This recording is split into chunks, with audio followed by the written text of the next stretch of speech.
नमस्कार, public news time channel Shimla में आपका स्वागत है।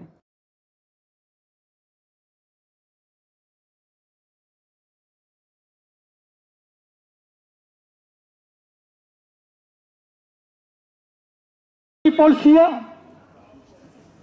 ये मैं सभी कर्मचारियों को यहां चाहे इलेक्ट्रिकल का है, सिविल का है, सभी साथियों से मैं ये बात पे कहना चाहता हूं कि 2003 के बाद जो है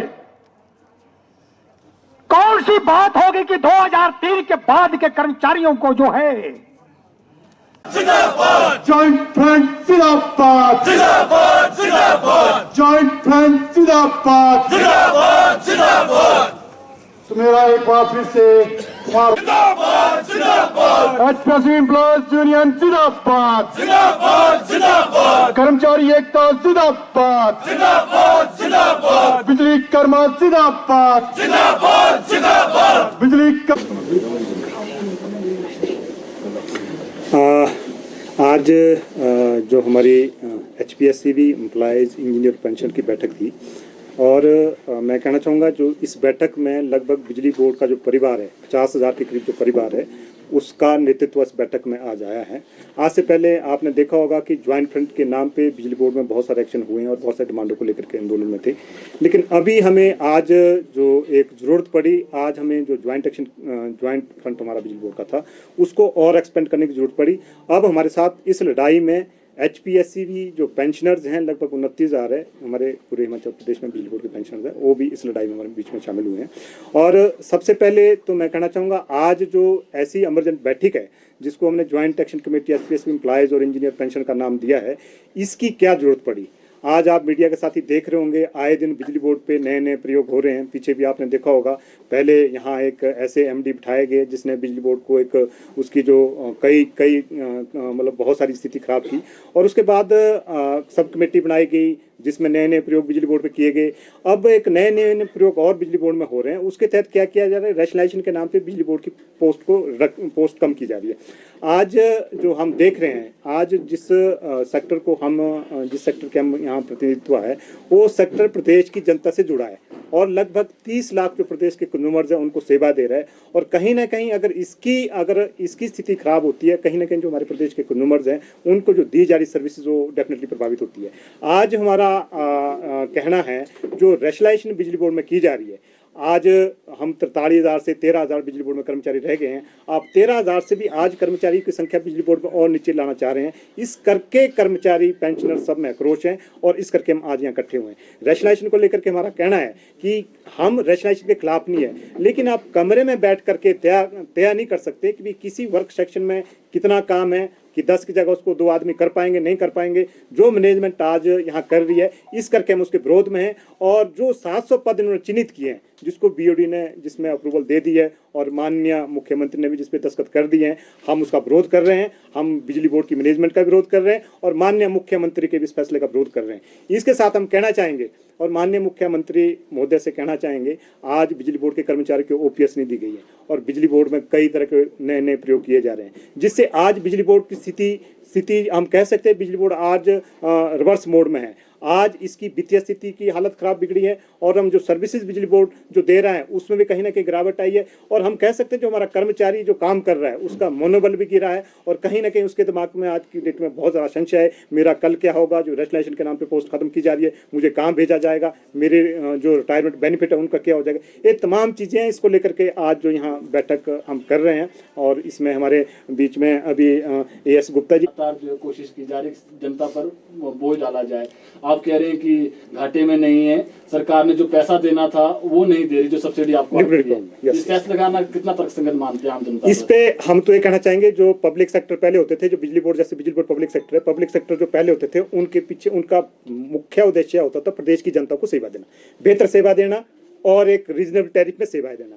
लेकिन आज जब आप इसको कमर्शियल एंगल से देखना शुरू करेंगे कि ये कितना कमा रहा है, तो अगर आप उस एंगल से देखें कहीं ना कहीं सेवाएं प्रभावित होती है। लेकिन हमारा ऑब्जेक्टिव जो हमारा पब्लिक सेक्टर है, जो सर्विस सेक्टर है बिजली बोर्ड है, हमारा ऑब्जेक्टिव ये है हम प्रदेश की जनता को सस्ती बिजली दे, और गुणवत्ता के साथ बिजली दे। जो बाकी चीज़ें हैं वो सरकार का नज़रिया है, लेकिन हमारी प्राथमिकता जो डिस्कॉम है उसकी प्राथमिकता है प्रदेश की जनता को सस्ती और बेहतर सर्विसेज मिले। ये बिजली बोर्ड का एक मेन ऑब्जेक्टिव है। कोशिश कर रहे हैं कि जो खर्चे हैं उनको कम किया जाए, ये भी कह रहे हैं, इसलिए थोड़े पदों को भी कम करने की सरकार कोशिश कर रही है। आप कह रहे हैं कि जो है वो इसको निजीकरण के उसमें देने की कोशिश की जा रही है, तो अब हम क्या समझें इसको? जो जिस प्रकार से सीएम साहब ये भी कह रहे हैं कि जो बिजली सब्सिडी है जो लोग हैं वो छोड़ दें, घाटे में क्यों है बिजली बोर्ड, थोड़ा ये बताएं। घाटे का मुझे नहीं लग रहा, जो सरकार में नैरेटिव सेट किया जा रहा है, सरकार में एक नैरेटिव सेट किया जा रहा है बिजली बोर्ड घाटे में। मैं आपको मीडिया के माध्यम से कहना चाहूंगा, जो 3 क्वार्टर है बिजली बोर्ड में, 3 क्वार्टर अभी तक के है, अभी तक के जो मार्च के बाद के 23 के जो 3 क्वार्टर है उसमें आपको बिजली बोर्ड 220 करोड़ के प्रॉफिट में है। ये सरकार नैरेटिव सेट कर रही है। घाटा नहीं है, लिक्विडिटी क्रंच है। लिक्विडिटी क्रंच मीन्स हमारे पास वित्तीय तरलता की कमी है। वो किस करके है? वो सरकार की गलत नीतियों के कारण हुई। कैसे हुई? अभी आपने सब्सिडी 700 करोड़ की सब्सिडी बिजली बोर्ड को लेनी है सरकार से, सरकार ने नहीं दी है। इस करके हमारी वित्तीय, हमारा जो रिटायरी है उसके पेंशन के क्लेम नहीं मिल रहे हैं, हमारा जो कर्मचारी उसके मेडिकल बिल नहीं ले रहे, और उधर से जो आपका IPH PWD का लगभग 178 करोड़ का जो आपके बिल उसकी दागी नहीं हुई है। किस करके वित्तीय संकट आया है? तो हम कहना चाहेंगे जो वित्तीय संकट है उसमें घाटा एक कारण नहीं है, जो प्रदेश सरकार की गलत नीति है, जिस करके जो आज बिजली बोर्ड आज वित्तीय संकट में आया है, उस करके हमारा कर्मचारियों के क्लेम पेंडिंग है, हमारे पेंशनर उसके क्लेम पेंडिंग है। और आज मैं कहना चाहूंगा, आज जो बिजली बोर्ड के घाटे के कारण है उसमें कोई बड़ा कारण नहीं है। मुझे जो लग रहा है आज की डेट में, अगर हम बिजली बोर्ड जो टैरिफ की उगाई, जो मैं बोल रहा हूँ, इंडस्ट्री से लगभग 150 करोड़ लेना है, प्रदेश सरकार के जो महकमे उनसे 178 करोड़ लेना है, और इसके साथ जो सरकार से जो रोल बैक की सब्सिडी है 700 करोड़ की, अगर सब चीजें समय पे आए तो बिजली बोर्ड घाटे पे नहीं, ना वित्तीय संकट पे। हमारा जो पेंशनर कर्मचारी जिसने बिजली बोर्ड के लिए अपना पूरा जीवन लगाया उसके क्लेम भी सारे रिलीज होंगे। सरकारी दफ्तरों से जो बिल आने थे, जो आना था पैसा, वो आया नहीं है। यही हमारा कहना है कि आज लगभग 178 करोड़ की जो सरकारी महकमे से उगाही है, जो बिलों की उगाही है अभी होनी है, उसका पैसा नहीं आया। OPS भी नहीं मिली है आप लोगों को। OPS पे हमारा सीधा आरोप, हम सीधा कहना चाहेंगे, आज आप साथी सभी जानते हैं, मीडिया के साथी, जिस महकमे में कोई CCS रूल या जिस महकमे में कोई रूल या जिस महकमे में कोई एक्ट लागू होता है, उस महकमे में उस एक्ट की जो अमेंडमेंट होती है वो भी लागू होती है, होनी चाहिए, लीगली होती है। लेकिन हिमाचल प्रदेश का जो बिजली बोर्ड है, यहाँ CCS पेंशन 1972 से लागू है, जितनी करीब अमेंडमेंट उसके बाद हुई है सारी लागू की गई, लेकिन मात्र एक जो आपका OPS का अमेंडमेंट, जो मार्च 23 का अमेंडमेंट, उसको लागू नहीं किया जा रहा है। इस पे हमारा सीधा आरोप है कि जो बिजली बोर्ड को OPS मिलने चाहिए थी, जो बिजली बोर्ड की OPS ड्यू है, उसको प्रदेश सरकार रोक के बैठी है, जबकि मैनेजमेंट बोलती है हमने इसको करना है। ये हमारा आरोप है, प्रदेश सरकार ने हमारी OPS रोक के रखी है, ये हमारा आरोप है। बिजली पर अब जो है आंदोलन भी अभी तक सिरे नहीं चढ़ पाया है आपके ड्राइव। हमें जो आज मंथन में हमने यहाँ पाया, जो लोगों की चर्चा थी, हमें खास करके हमें ये कहना है, हमें लग रहा है कहीं ना कहीं प्रदेश सरकार बिजली बोर्ड के साथ छेड़छाड़ कर दी है, जो हमारा सीधा आरोप है, प्रदेश सरकार के आरोप है। और नो डाउट हम मीडिया के माध्यम से कहना चाहेंगे, जिस प्रदेश सरकार को इस बिजली बोर्ड के कर्मचारी और पेंशनर ने सत्ता पे बिठाया है, आज जो प्रदेश का बिजली बोर्ड का कर्मचारी और पेंशन है, उस सरकार के प्रति उसमें इतना आक्रोश है, जो चीजें आपके सामने हैं, जो आपको आंदोलन या गेट मीटिंग के माध्यम से सामने आ रहा है। और हमारा आरोप है, आज आप बिजली बोर्ड के कर्मचारियों को आपने OPS नहीं दिया, बिजली बोर्ड से आपने पहले परियोजनाएं छीन ली, फिर जब कर्मचारियों ने मांग की तो वापस किए, बिजली बोर्ड से आपने ओल्ड परियोजना छीन ली, जब कर्मचारियों ने उस पर मांग की तो वापस की, आपने जो कॉरिडोर की लाइन जो 360 करोड़ की बिजली बोर्ड बना रहा था उसको छीन लिया।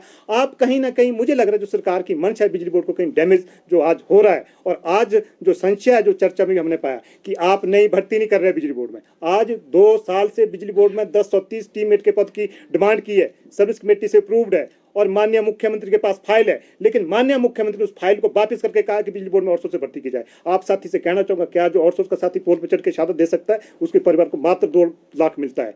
तो हमारी डिमांड है कि आज जो बिजली बोर्ड में एक नियमित भर्ती होनी चाहिए। दूसरा, JOIT की भर्ती जो सिलेक्शन लिस्ट आई है, प्रदेश सरकार ने उसको वापस भेज दिया है। हमें लग रहा है ये जो तमाम चीजें ना बिजली बोर्ड में आप भर्ती करने जा रहे हैं, जो ऑलरेडी सिलेक्शन प्रोसेस चले हुए हैं, उनको आप रोक रहे हैं, और बिजली बोर्ड में जो एग्जिस्टिंग स्टाफ है उसको आप रैशनलाइजेशन के नाम पे नीचे ला रहे हैं। तो मुझे लग रहा है हम सब का आरोप है, क्या प्रदेश सरकार बिजली बोर्ड को निजीकरण को ले जा रही है, जिस तरह से चंडीगढ़ में आपको गोयनका को दिया। जब कर्मचारी नहीं होंगे, जब आप भर्ती नहीं करेंगे, आप सेवाएं कैसे देंगे? क्या आप निजी कंपनी को देना चाहेंगे? हमारा सीधा आरोप प्रदेश सरकार के ऊपर है। अगला क्या कदम रहेगा आपका?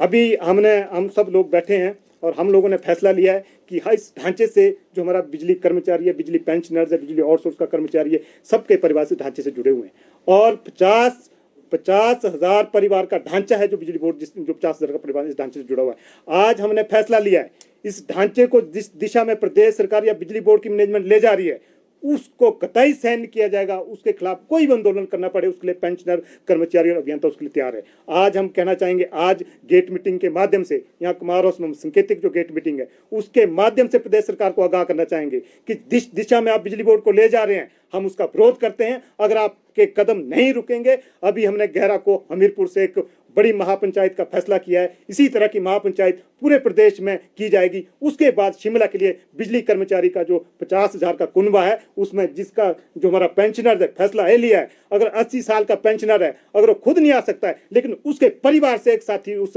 जो शिमला में आंदोलन होगा उसमें भागीदारी करेगा और पूरे 50,000 का कर्मचारी जो बिजली बोर्ड का परिवार है वो शिमला में पहुंचेगा। धन्यवाद। वीडियो अच्छा लगा हो तो public news times channel Shimla को सभी मीडिया प्लेटफॉर्म्स पर लाइक, शेयर और सब्सक्राइब करें।